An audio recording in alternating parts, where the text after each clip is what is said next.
I'm Brandon Smith, and I'm the workplace therapist. My entire purpose and passion in life is one singular thing, and that's to help you live a life free from dysfunction. And let's be honest, folks, dysfunction is everywhere.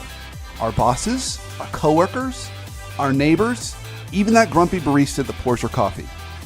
And sometimes, that dysfunction stares back at us in the face when we're getting ready in the mornings and we see ourselves in the mirror. Well, at the end of the day, life and work should not have to suck. The purpose of this show is to help you overcome those roadblocks in your life to help you realize the life you've always wanted.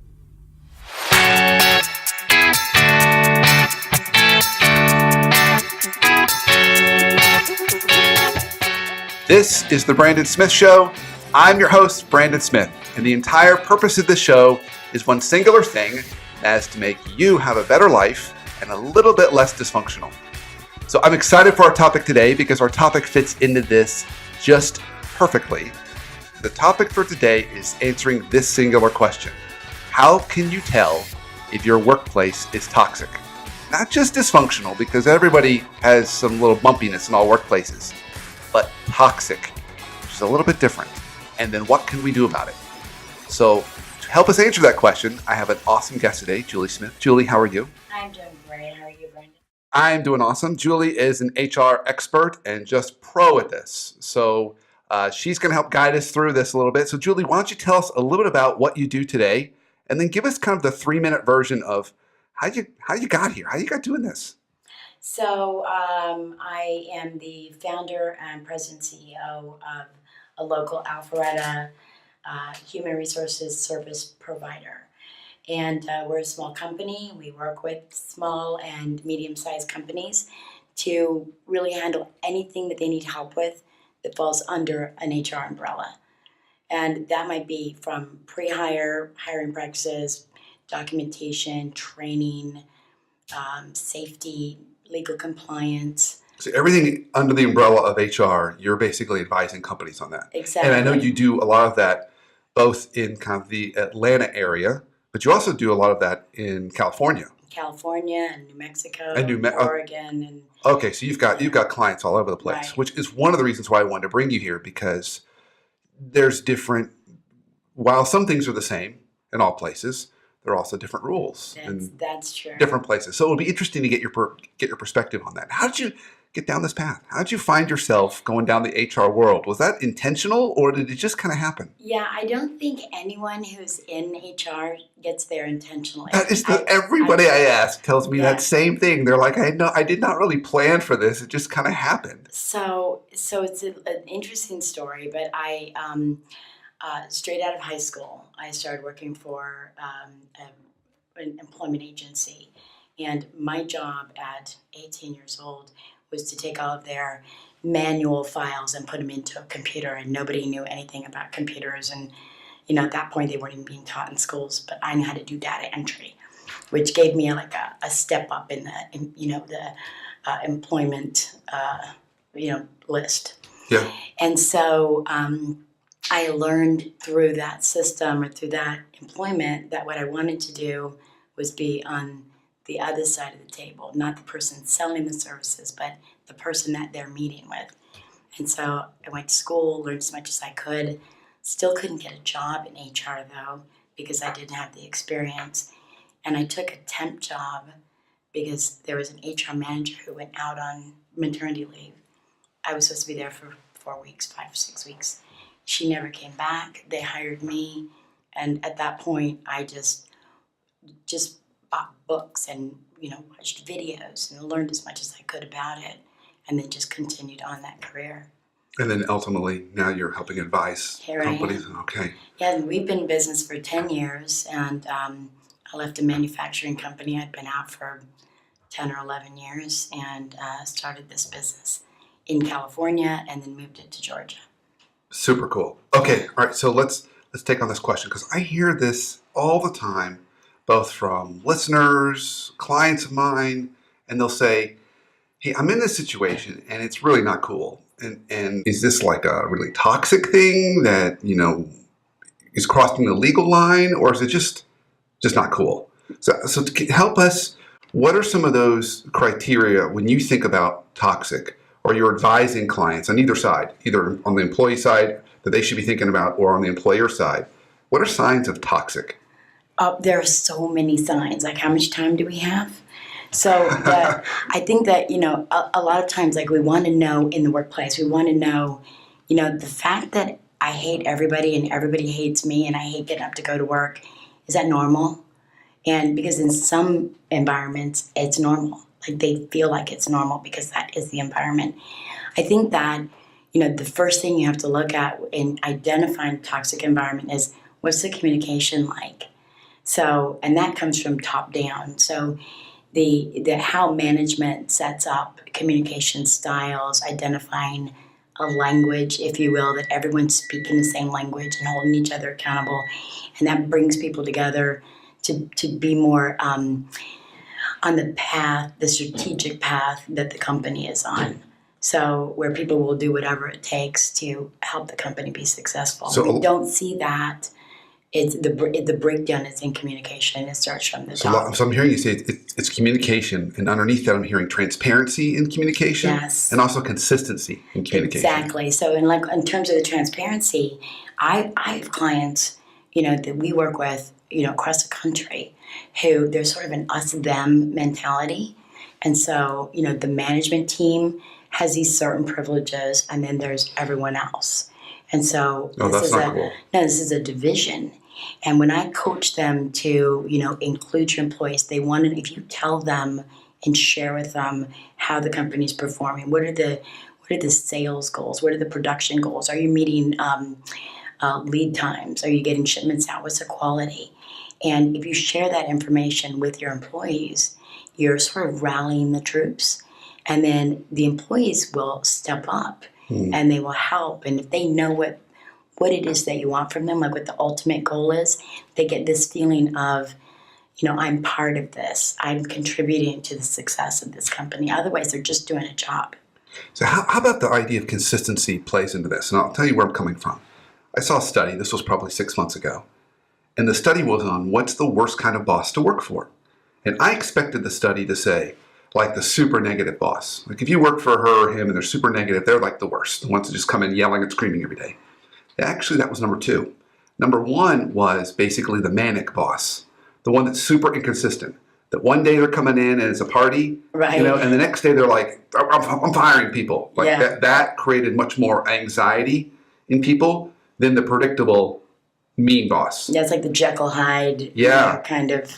So do you see, is that part of this too, the inconsistency in communication? Yeah, I think consistency is important because it kind of ties into, identifying expectations. And so as a parent, and I know you're a parent too, as we raise our children, if we give them rules and boundaries, then they will usually try to stay within those boundaries. If we let them know, like, what's okay, what's not okay, and what are the consequences for what's not okay.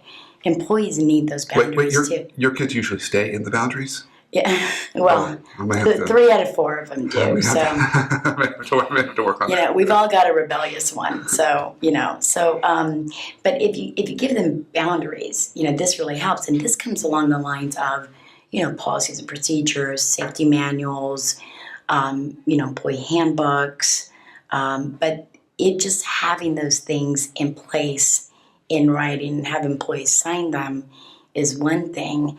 The company has to be consistent in enforcing them. Okay. And so a lot of the inconsistency that you're talking about that creates a toxic workplace is like, this policy is, I have to follow it, but Joe doesn't.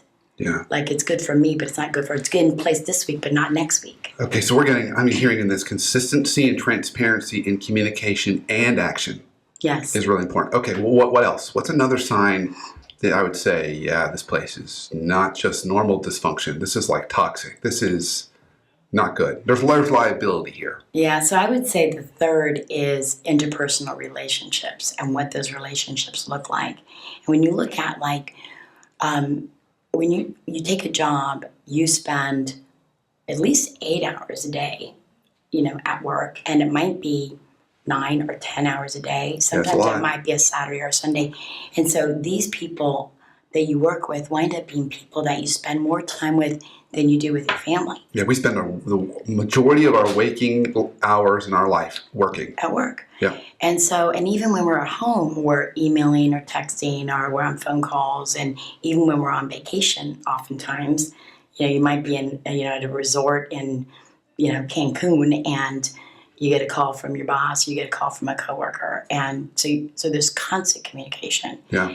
If those relationships are broken, that creates, that's a sign that there's a toxic environment.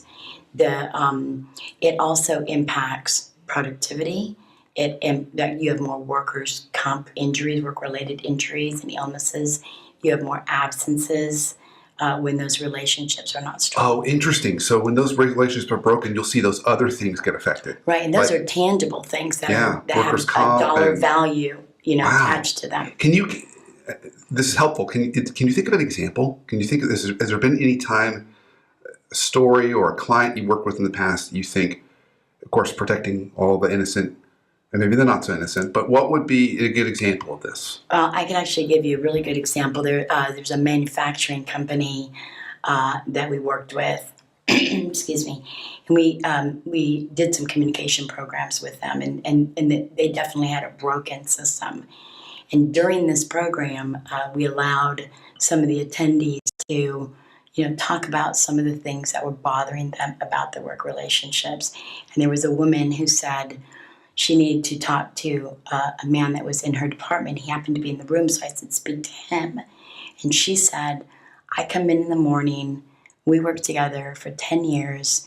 We are in the same closed room because they did quality all day, every day for 10 years. You never say hello to me. You never say good morning. You never ask me how I'm doing, what my weekend was like. And she shared with them how that made her feel. Like, it makes me feel insignificant. It makes me feel like I'm not important, that you don't like me. And this is all very personal. It didn't have anything to do with their ability to do the job together. They were effective in getting, the job description, essential functions completed, but they couldn't communicate and they had no relationship. And so once that was sort of put out on the table and said out loud, he had no idea that she needed that. He had no idea that he just didn't even realize that he was doing that.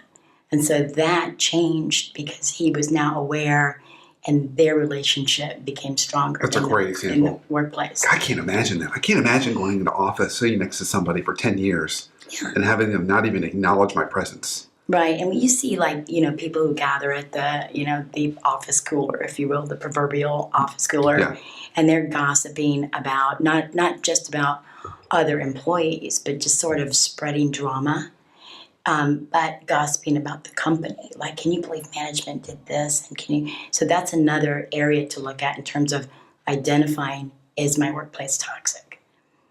How does the general employee population feel about management, the direction of the company, and how they're being treated? Yeah, so we've got that transparency, consistency with actions and communication. We've got interpersonal relationships, and then we've got all the general kind of, are there getting cliques formed that are saying, yeah, this is not cool. Exclusion, feeling left out. Like high school. Junior high school. Yeah. I didn't brings back that. Yeah, exactly. Yeah. Flashback. All of a sudden, I have braces and I'm skinny and awkward. This is great. Right. So, how about what else? Are there other signs of toxic when you go into either a client or someone comes to you and says, "Hey, Julie, I don't know if we got a toxic thing going on here. Can you help us?" Well, when we get called in from a client to look at, we look at tangible things. So the first thing we're looking at is turnover. What's the rate of turnover? What are the reasons why people are leaving? Are they resigning? Are they being fired? If they're being fired, why are they being fired? Is there documentation? Did the management team, are they, consistently providing employees with the tools they need to do the job, with the instructions, training, helping them be successful, as opposed to finding ways, paths out the door? Is there a gold standard for turnover? I mean, is there like a number? I know it varies by industry, but is there a number that when you see that, you're like, whoa? That's Yeah, well, we've seen it pretty high. We have one client, their turnover is probably over 50%. But we like to see it below 10. And, the lower the better, of course. So, I mean, sometimes turnover happens and it's healthy turnover. It might be someone leaves because their spouse moves to, I don't know, Africa and they've got to go with them. It might be some unusual situation. Turnover is an interesting metric because I found that when it gets less than 20, 15%, 20% around and closer to 10, this other metric pops up where there's more internal employee referrals. Right. They'll refer people they like to work there. Right. Like, this is pretty good, so you should try it here. But if you have a toxic environment, the employees are not going to refer people to work there. No way will they want to do that. So, and I've also found that if turnover gets too low, so I worked with an organization one time that had like a 99% retention. And that was actually creating issues because no one had any place to go. Well, the other thing too is that part of turnover is healthy, and there's different reasons for turnover. And you have to look at that, totally. Not just the number of people that depart, but the reasons that they're departing. So, sometimes an employee will, come into a company and work a healthy work cycle and cycle themselves out because they've reached the max potential in that position and there just isn't any other potential, but they've gained knowledge and skills and abilities that they can now, take somewhere else and continue to develop and enrich their careers. So just to be clear, if we are in an environment where we've done our healthy work cycle, right, where we're ready for the next step, but there's no opportunity for us, that doesn't mean it's toxic. Right. Right? It just means that there may be something dysfunctional and there's not enough openings, but that's not toxic, right? No, it's not. And so when we look at turnover, we're looking at the reasons, and we're looking at how long was the employee there before they turned and under what circumstances. It sounds like a vampire movie, Before They Turned. So, I've been watching too many of those, obviously. So, are there other things you look for that define toxic that you say, yeah, this is a liability? Yeah, some of the other metrics that we look at are attendance. What types of policies do they have in place, and how often are people using all of their available sick days? Are there disciplinary issues because people are out sick? I think when people are unhappy in their jobs, it's harder to get up in the morning and go to work, and then you come in late. Like, they don't have that enthusiasm about waking up to brand new day and getting in and can't wait to get to work. That's really interesting. And that has a lot to do with the environment.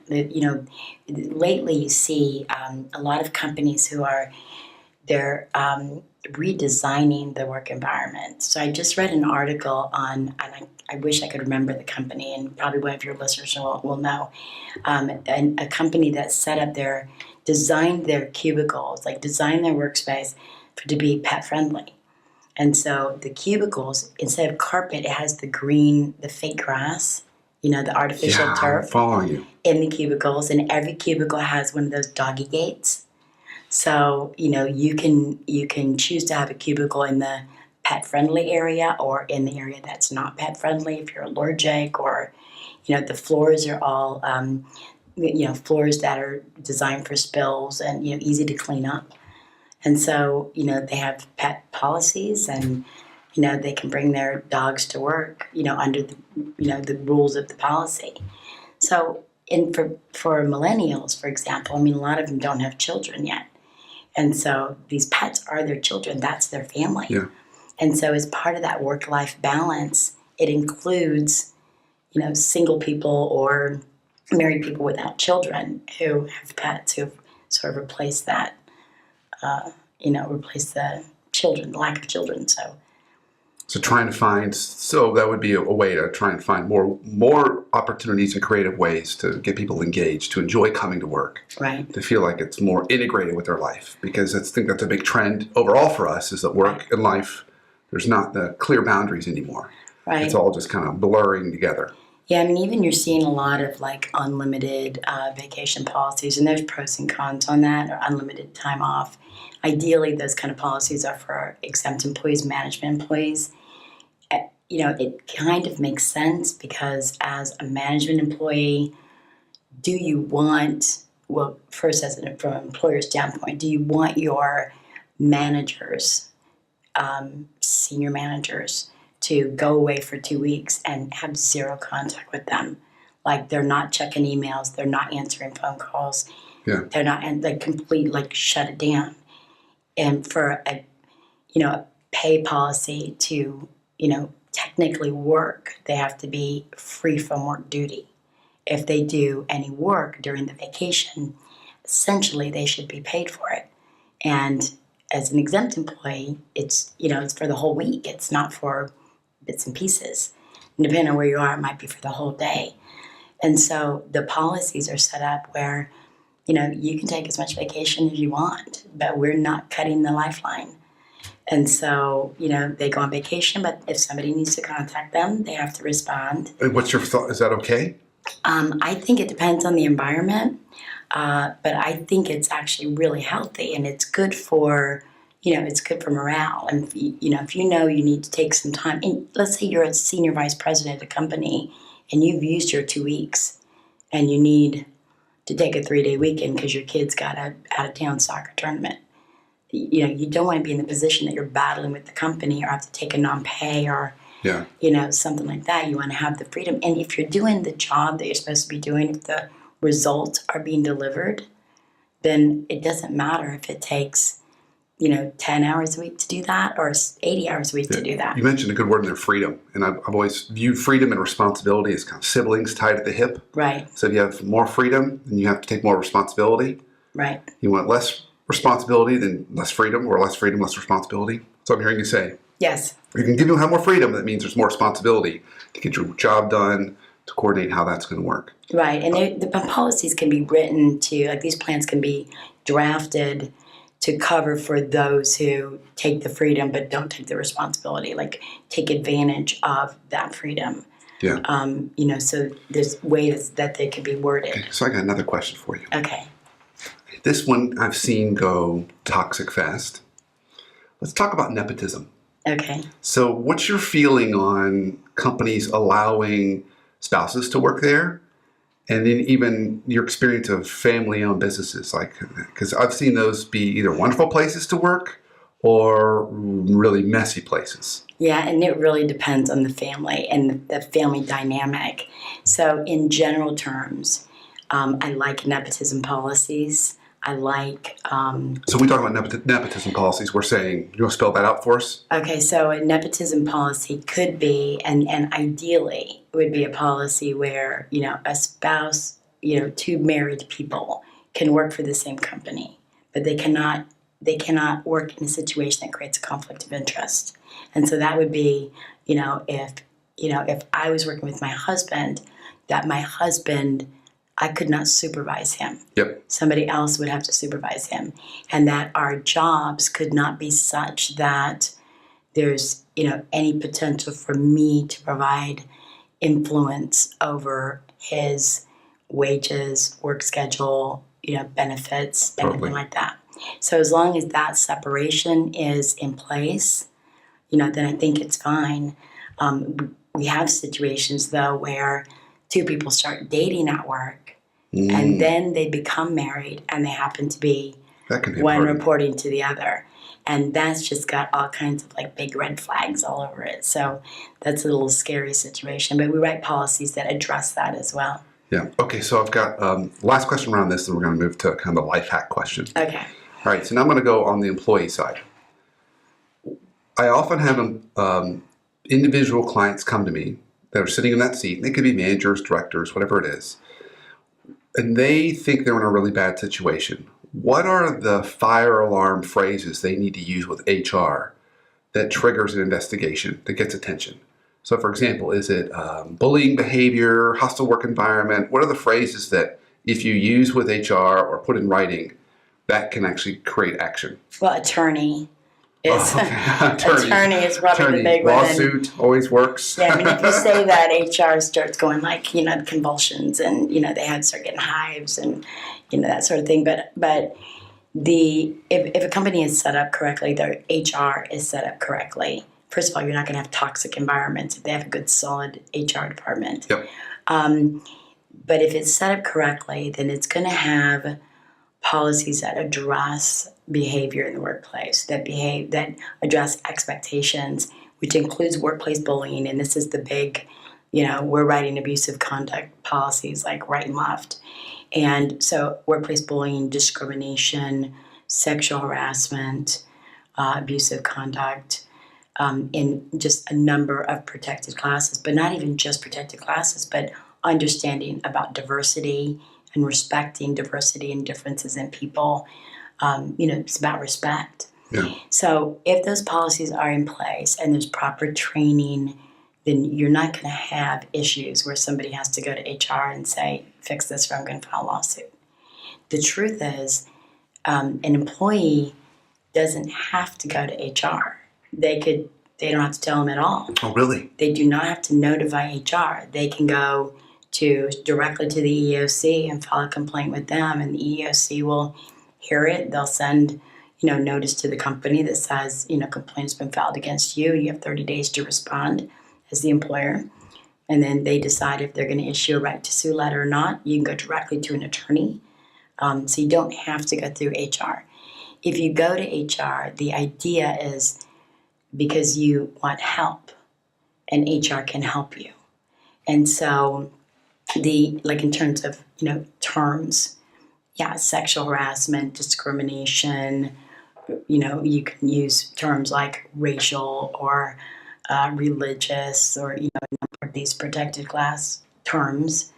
Even if you don't, like an employee, even if they don't use those phrases, if they have a complaint about how they're being treated, they should talk to someone about it, because it might be something that's really easy to fix. It might be a misunderstanding. So you would recommend they do go to HR unless it's a really, really, really serious issue that's black and white, and then maybe there's other options. Exactly. So unless it's something that's like egregious, they should go to HR. HR is going to help them.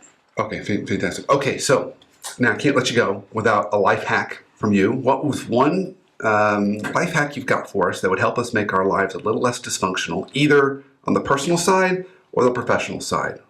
Okay, so I have one for each. Okay. So on the personal side, so my kids know that I have places for everything. So, and like scissors. Scissors just vanish in my house, but they don't anymore because there's 2 nails on the wall in the kitchen.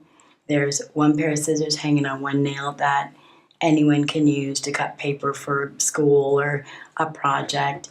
And then there's another pair of scissors that are mom's scissors. Oh. And no one is allowed to touch those. So this is really helpful because you got to cut up packages. And, it's amazing to think about how often you need to reach for a pair of scissors. And this is my rule with keys. The keys go in this drawer. They don't go anywhere else. They go in this drawer.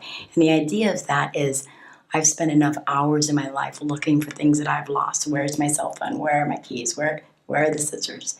And so there's a place for all of this. I love that. I often say, with people in the workplace, I talk about clarity around roles and clarity around expectations. Sure. And it's the same idea.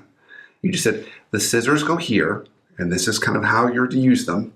And don't take them and take them off to your room or wander off of them and take them somewhere else and leave them. This is how they're to be used. Yeah, it's perfect. And then I don't spend time. I only have one place to look for scissors, the wall. Yeah, makes it easy. Yeah, and so at work, and I've done this for years and years and years. So I buy those composition books, from college. Yeah. I buy those composition books in bulk, like from Costco, with and I date them. And I date the pages. I use the composition book to write down everything. So every time I'm on the phone, there's a composition book next to me, and then I keep them. And so it might be like I need a phone number. I need to remember what I said to somebody or what instruction I gave them or who they referred me to or who referred, I can go back to that composition book. If I even sort of know the date, then I can find what I'm looking for. And I love it. That I don't have to keep it in my head. I just write it down.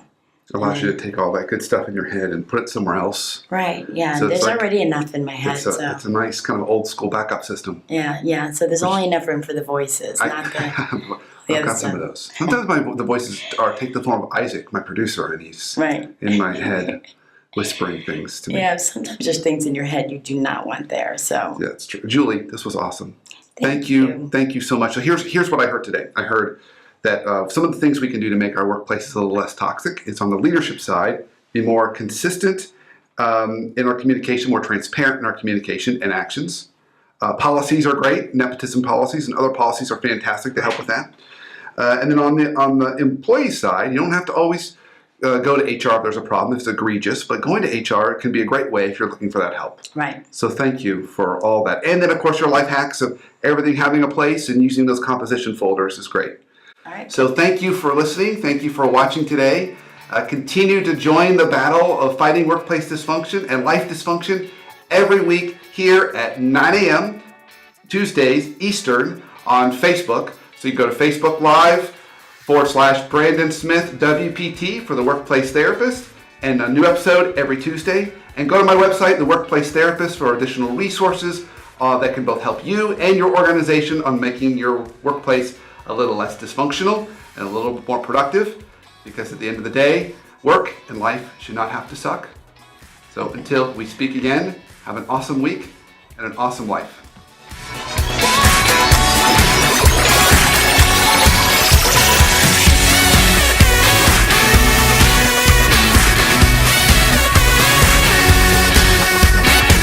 I'm Brandon Smith, and I'm the Workplace Therapist.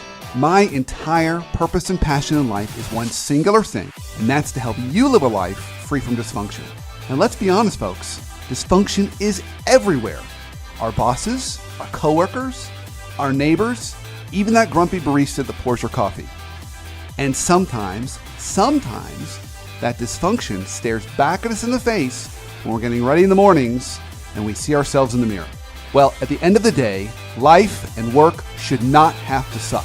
The purpose of this show is to help you overcome those roadblocks in your life to help you realize the life you've always wanted.